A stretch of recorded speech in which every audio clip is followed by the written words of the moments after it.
Bupati Pekalongan, Fadia Rafiq membuka Musyawarah Perencanaan Pembangunan atau Musrenbang tahun 2025 dalam rangka penyusunan Rencana Kerja Pemerintah Daerah tahun 2026, serta Forum Konsultasi Publik Rancangan Awal Rencana Pembangunan Jangka Menengah Daerah 2025 hingga 2029, di Aula Lantai 1 Sekretariat Daerah Kabupaten Pekalongan. Kegiatan ini bertujuan untuk menghimpun saran dan masukan dari masyarakat guna mendukung pembangunan Kabupaten Pekalongan dalam 1 tahun ke depan. Selain itu, Forum Konsultasi Publik RPJMD 2025 hingga 2029 diadakan untuk menyepakati rencana pembangunan jangka menengah daerah dalam 5 tahun ke depan. Sekitar 150 peserta menghadiri acara ini, termasuk narasumber dari Bapeda Provinsi Jawa Tengah Johan Hadianto, serta Sekretaris Daerah Kabupaten Pekalongan, M. Yulian Akbar. Hadir pula Wakil Bupati Pekalongan Sukirman, Ketua DPRD Kabupaten Pekalongan, perwakilan Forum Koordinasi Pimpinan Daerah, Ketua Pengadilan Negeri Kabupaten Pekalongan, serta Ketua Pengadilan Agama Kabupaten Pekalongan. Dalam keterangannya, Bupati Fadia menekankan sejumlah program prioritas pembangunan Kabupaten Pekalongan untuk 5 tahun ke depan. Salah satu fokus utamanya adalah perbaikan infrastruktur jalan. Musrenbangnya apa aja? Program prioritas kita 5 tahun ke depan, kalau pertama yang paling terpenting adalah jalan. Karena jalan sebagus apapun wisata kita, sehebat apapun daerah kita, kalau jalannya rusak saya percuma. Jadi jalan, insya Allah saya berusaha ruas tuntas Kabupaten Pekalongan bisa saya selesaikan 5 tahun ke depan. Yang kedua yaitu pendidikan Kabupaten Pekalongan ini sekali lagi saya utamakan adalah sekolah negeri dulu. Karena di desa-desa yang sekolah negeri itu bisa orang nggak mampu. Saya mau anak saya semua di Pekalongan ini bisa sekolah dengan layak, dengan bagus, di sekolah negeri sekalipun. Dan kita tetap buka paket ABC dengan gratis ke masyarakat. Jadi nanti kita akan kasih nomor linknya, kita share nomor teleponnya sehingga yang mau daftar bisa tahu kemana. Terus tadi apalagi ya rob ini kan ada di Siwalan, tiba-tiba ada rob baru nih yang nggak kenal hari banjirnya. Ini akan kita buatkan 54 tahun ini harus selesai. Saya udah bilang sama Pak Sekda, pokoknya harus selesai. Dan juga di si pacar itu tuh yang di bawah rel itu, nah itu kan juga terus-terusan tuh seperti itu. Yang kalau kita usahakan satu selesai dulu tahun ini, mungkin ke depan tahun berikutnya selesai juga. Tapi kalau tahun ini saya lagi minta Pak Gubernur, mudah-mudahan juga bisa serentak 2 kita bangun. Terus apa lagi tadi ya?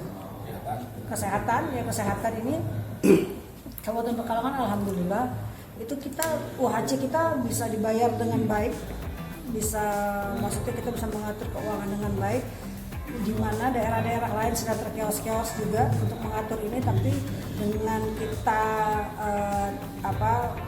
pemerintah daerah DPR ini mempunyai maksudnya jalan yang sama sehingga kan semuanya mudah. Terus juga rumah sakit negeri kita juga kualitasnya baik sehingga bisa menopang dari keuangan kita itu semua, akhirnya bisa lancar, nggak ada hambatan. Terus yang terakhir mungkin pariwisata, ini yang sedang kita usahakan biar bisa membangun pariwisata di Pekalongan supaya ada alasan orang untuk buang uang ke Pekalongan ini, datang nginep, terus akhirnya ada hotel gitu kan, terus juga bisa UMKM-nya berjalan semua dengan lancar. Untuk pariwisata mungkin fokusnya kemana nih?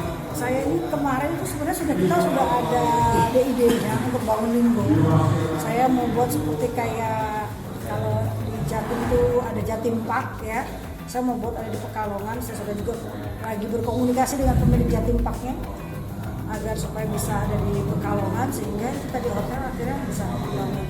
Insya Allah kalau sirkuit ini selesai, ini belum apa-apa aja sudah mau disewa sama anak-anak daerah luar pada mau sewa di situ. Terus nanti kan mereka akhirnya nginep ya kan, terus UMKM jalan, hotelnya jalan, itulah yang kita lakukan untuk meningkatkan PAD. Karena membangun Pekalongan ini kalau pakai APBD aja susah kalau PAD-nya sedikit. Mungkin terkait yang TPA. Terakhir, Bupati menegaskan terkait persoalan tempat pembuangan akhir yang akan segera dipindahkan ke lokasi baru di Kalijoyo. Ditargetkan, TPA ini bisa selesai tahun depan atau tahun ini. Ketua DPRD Kabupaten Pekalongan Abdul Munir dalam kesempatan itu menekankan pentingnya komitmen dalam menjalankan program yang telah disusun. Pemerintah daerah dalam sebelum yang paling pokok pemerintahan itu sinergis, kompak.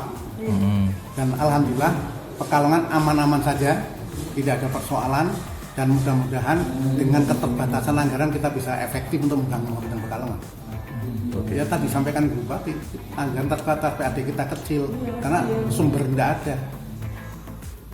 Tadi saya sepakat Bu tadi ya, Linggo Asri itu sudah 40 tahun itu dikelola dari zaman sekdanya Pak Sutono Yusuf dulu. Tahun 20 sih ya.